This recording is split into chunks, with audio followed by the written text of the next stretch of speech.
તો મિત્રો અત્યારે આપણે આવી ગયા છીએ અમારા ગામની વાડીઓમાં રખડવાનું. જોવો અહીંથી લોકેશન બતાવી છે આવું મસ્ત મજાનું. અને હવે તમે બધા એ વિચારતા હશો કે આ વાડીઓમાં રખડવા આવ્યો એ હું કામ બતાવે, તો ભાઈ એ એટલે બતાવું કે અમે આવી ગયા છીએ અમારા ગામની ખોડિયારમાંની વાયુ જોવાના. હાલો તમને બધાને બતાવું.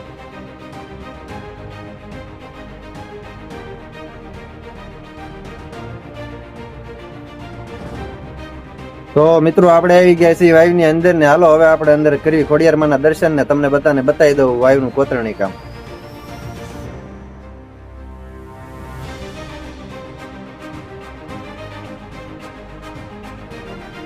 તો ભાઈ હાલો બધા ખોડિયારમાંના દર્શન કરી લો ને કમેન્ટમાં લખી નાખજો બધા જય ખોડિયારમાં.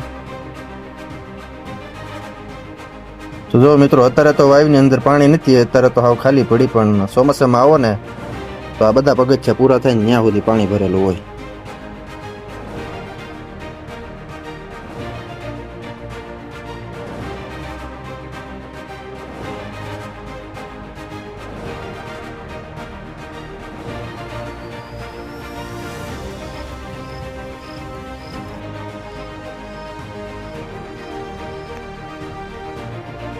ઓ મિત્રો વાવમાં ખોડિયારમાંના દર્શન કરીને આવી ગયા છીએ બહાર. અને ભાઈ વાવ તમને બધાને કેવી લાગી કમેન્ટ કરીને જરૂર જણાવજો ને એ પણ કહેજો કે તમારા ગામમાં આવું કઈ ઐતિહાસિક જગ્યા છે કે નહીં.